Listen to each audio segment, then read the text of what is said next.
माटीर महक मु जानी एवं मोर भंडारी पोखरीवासी समस्त जानी ये जे ये कला संस्कृतिर माटी या जो महोत्सव देखुं गोटे झलक मात्र ये श्यामसुंदर महापात्र वरिष्ठ यात्रा कलाकार आरंभ करी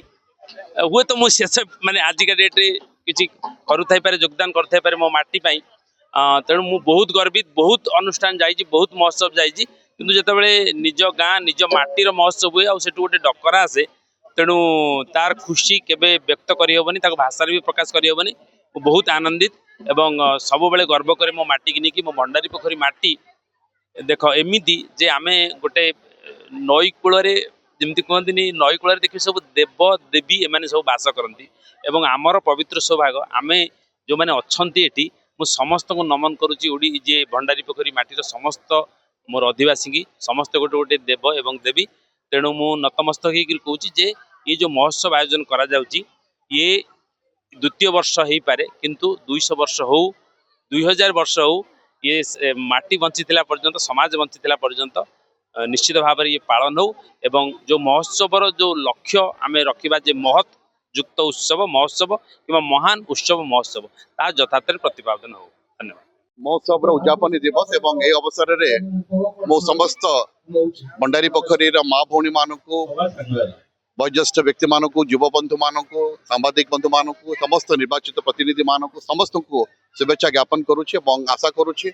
भंडारी पोखरी महोत्सव समस्त आनंदर महोत्सव हो सुखर महोत्सव हो एवं यही महोत्सव